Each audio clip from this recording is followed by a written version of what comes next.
Bonjour à toutes et à tous, bienvenue sur les vidéos DJ Stuff. Aujourd'hui, on va voir ensemble le Holy Land StreamX M1.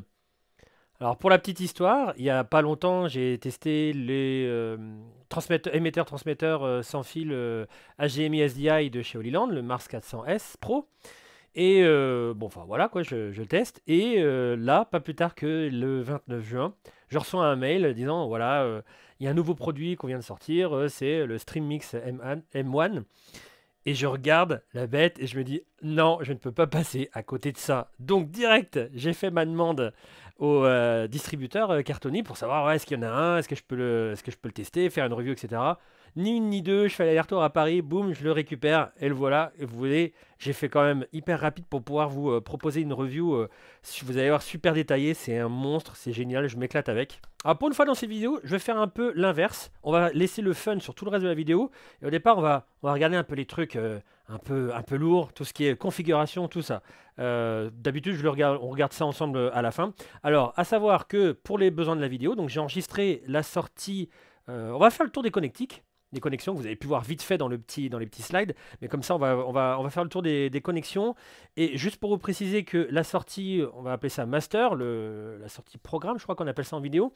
C'est enregistré sur le côté là, donc c'est ce que vous voyez. Donc moi, comme j'enregistre mes vidéos en 4K, c'est du 1080 qui a été voilà, mais vous pouvez quand même voir au niveau qualité, c'est super top. Et vous aurez aussi tout au long de la vidéo, j'enregistre aussi la partie monitoring, où vous avez toutes les options, comme je peux l'avoir moi sur l'écran. Ça vous permettra d'avoir un truc de bonne qualité pour voilà, pour pouvoir vous guider tout au long de la vidéo. Faisons le tour des connexions, et pour ça, hop, j'ai la vue qui va bien. Donc, vous avez l'alimentation sur le côté. Juste en dessous, le petit port, alors, je ne sais pas si ça se prononce Tally ou Tally, qui vous permet de raccorder aux autres appareils de la marque que vous voyez sur le côté de l'écran. Vous avez trois belles antennes ici. Alors, de mémoire, la Wi-Fi, c'est celle-là. Et les 4G, enfin les deux antennes 4G, ce sont ces deux-là. Ensuite, on continue. Vous avez le port SDI out ici. Bon, évidemment, le on-off.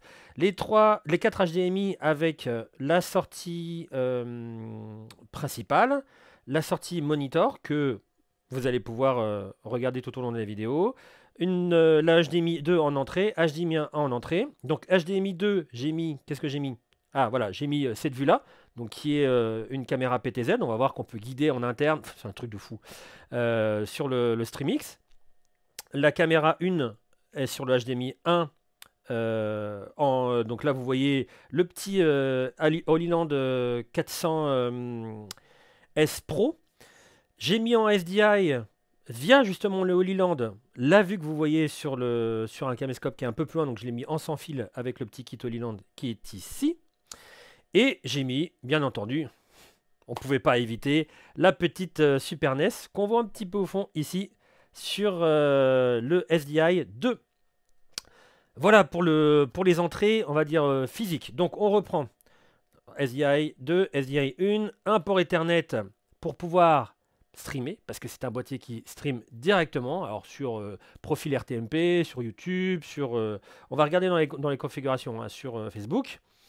Et au final, deux ports USB à l'arrière, un qui est plus... Alors je pouvais pas mettre ma clé, elle était un peu grosse, mais normalement on pourrait la mettre plutôt sur le port du dessus.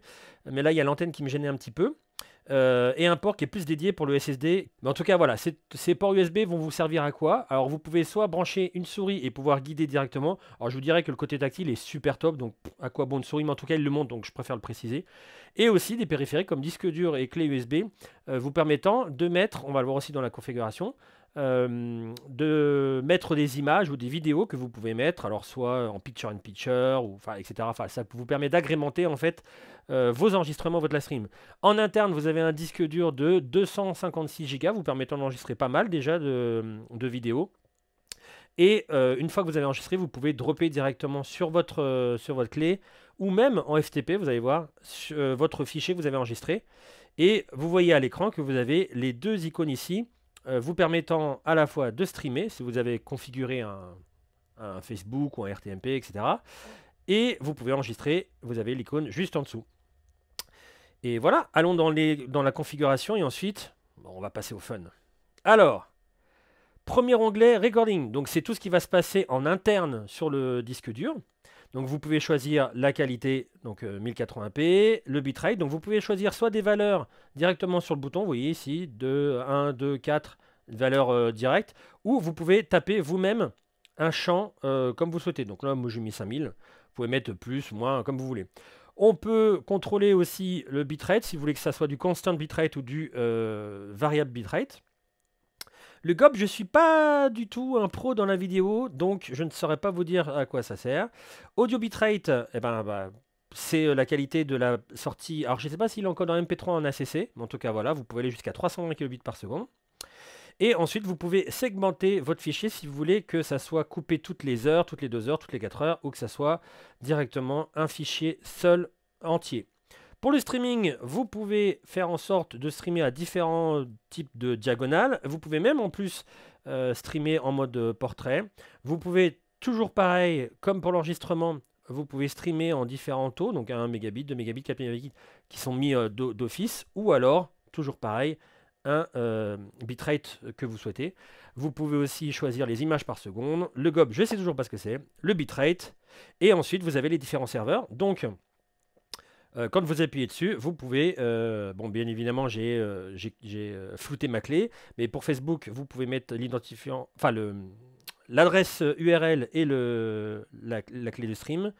Pareil pour le RTMP. Alors le RTMP, il y a une petite variante, c'est que vous devez mettre, vous voyez, il y a marqué account, username, etc.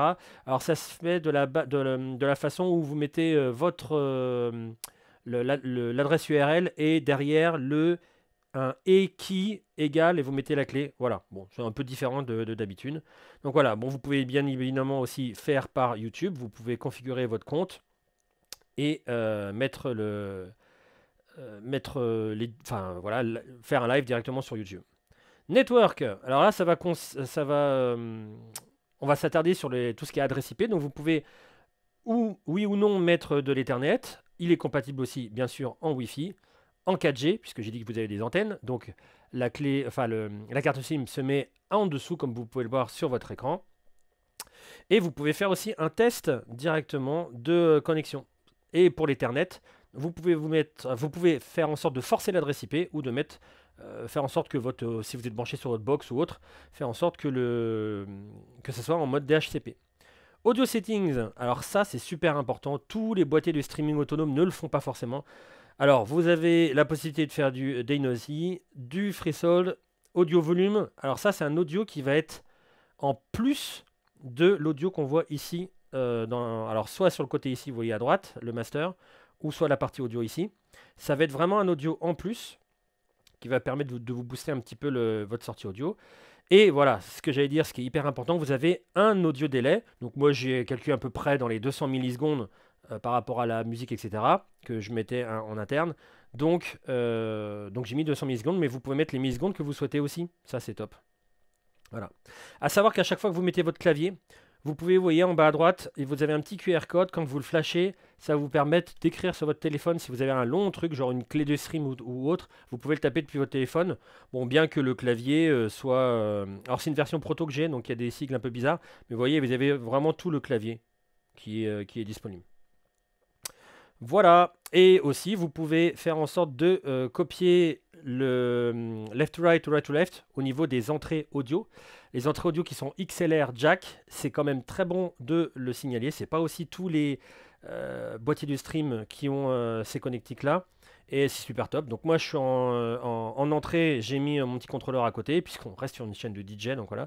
Et en sortie, je suis directement sur mon enregistreur. Vous pouvez aussi aller dans l'OSD Settings. Donc vous voyez, vous avez tous les...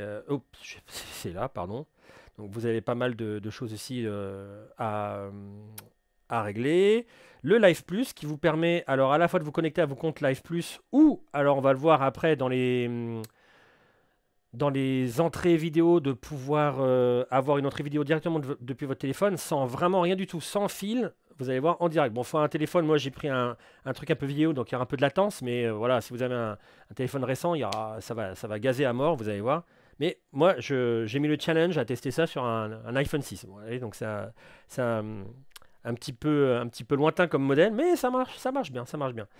Le file transfer, ça c'est super top. Quand vous mettez votre clé USB, vous pouvez échanger les fichiers, donc du disque dur du StreamX jusqu'à la clé USB ou votre disque dur externe et vice-versa. Et donc, une fois que vous allez mettre, par exemple, dans toutes vos photos dans Picture, vous allez pouvoir les retrouver pour pouvoir les mettre en Picture-in-Picture, etc. Donc, ça passe par ici. On peut le faire aussi depuis un FTP. Ensuite, on a les réglages généraux. Donc, c'est là où vous pouvez avoir pas mal de réglages aussi, par exemple, sur le Taily, etc., avec les produits de Holy Land. Vous pouvez mettre aussi des mots de passe pour l'accès. Pour l'enregistrement, pour l'accès au stream, etc., pour pas que tout le monde fasse. Voilà. Vous avez la luminosité de l'écran, le reboot system, etc. Et après, ça, c'est le net catching, etc. Ça, c'est un peu des notions que je n'ai pas forcément. Donc, je ne vais pas vous en parler. Et ensuite, à la fin, vous avez la version et la possibilité de faire une mise à jour si elle se présente. Voilà pour le côté un peu barbant de la configuration. Maintenant, allons sur le côté fun. Donc ça, c'est le premier image que vous voyez sur l'écran. C'est le premier, la première couche en fait d'information que vous avez au moment où vous l'allumez. Et ensuite, vous avez les fenêtres ici, donc SDI 1, SDI 2, HDMI, HDMI 2. Donc vous pouvez les choisir à chaque fois. Vous pouvez aussi les choisir avec le petit plus ici. Autre que les entrées physiques. Vous pouvez mettre une caméra en IP, par exemple comme je l'ai là. Le wireless vidéo, alors ça c'est le fameux Tolly qu'on a à l'arrière avec donc les systèmes sans fil de chez Holy Land. Le Live Plus, mais ça on va le voir sur une autre sur la voie 5 et la voie 6. Ou un NetStream, donc si vous avez par exemple, je sais pas moi, si vous faites tourner un RTMP depuis par exemple OBS sur votre ordinateur, vous pouvez très bien le retourner là. Je crois que j'en avais mis un ici, voilà. Vous voyez, vous pouvez très bien mettre l'adresse qui correspondrait à votre ordinateur et avoir l'image de votre OBS par exemple. Voilà, donc 1, 2, 3, 4. Le 5 et le 6, bah parlons-en. Donc, comme je vous ai dit, on peut le faire depuis un téléphone. Hop, je me mets sur Live Plus. Je vais flasher. Il y a mon truc de flashage. Voilà, je vais flasher le QR code. Il n'y a pas de blague, hein, c'est du live. Ah non, je me suis trompé. Il fallait flasher depuis l'application. Moi, je redemandais l'application. Donc je flash depuis l'application. Hop, je me mets en paysage. Je vais attendre qu'elle s'affiche là. Je la choisis. OK. Alors comme je vous dis, c'est un iPhone 6, donc voilà.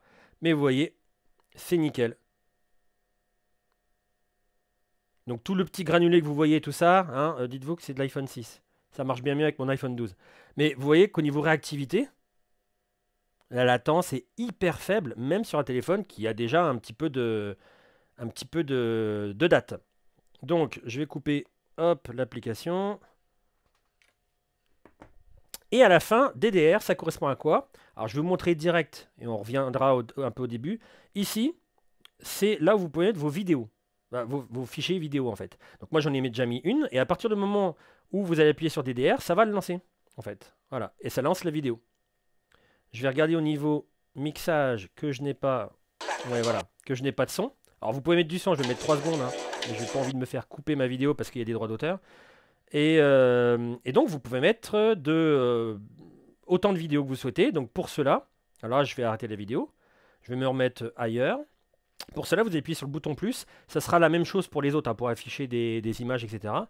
Vous allez dans vidéo. Et vous avez les vidéos qu'il y a de disponibles, toutes celles que vous avez mis par rapport à votre disque dur ou votre clé USB sur le côté. Voilà, donc c'est tout pour les entrées. Vous avez votre réglage du volume master ici sur le côté pour l'audio.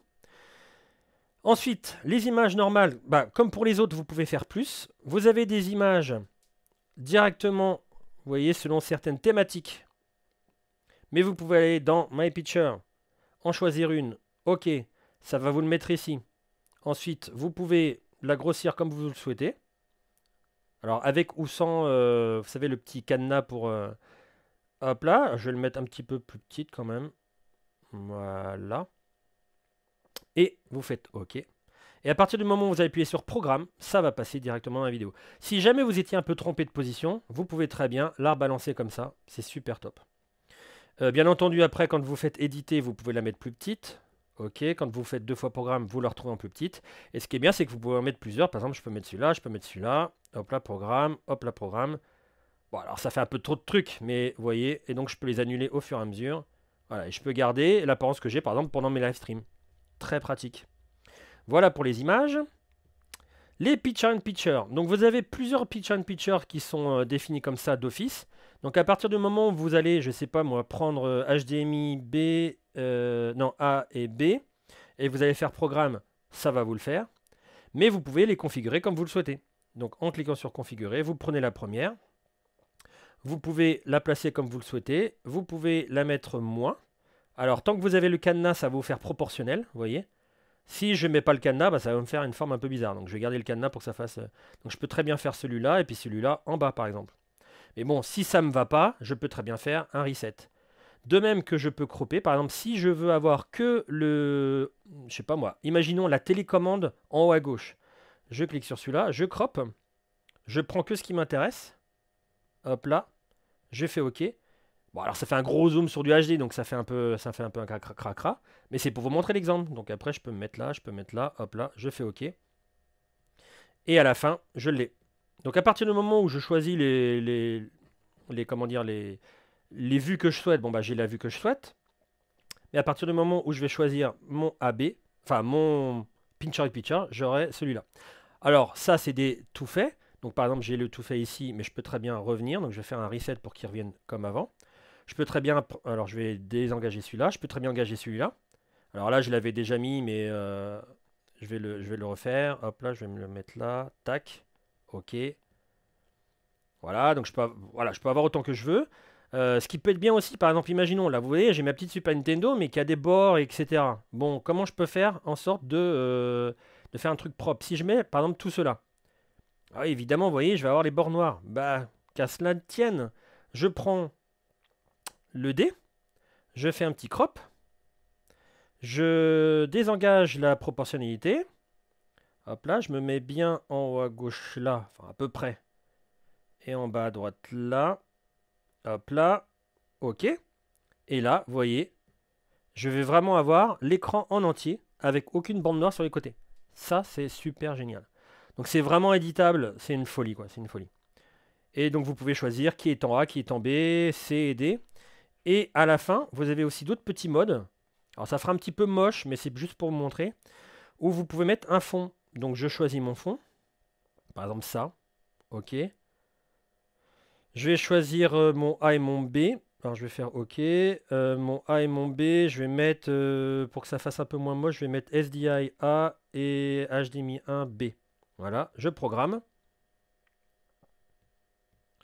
Voilà, et je vais avoir les deux fenêtres et mon fond. Alors le fond pourrait être plus joli, mais voilà, c'est pour vous montrer. Voilà, voilà. Ça, c'est pour donc les picture-in-picture, donc il y en a plein, plein, plein. Donc tous ceux où vous voyez marqué une petite lettre P, c'est les picture-in-picture avec un fond éditable.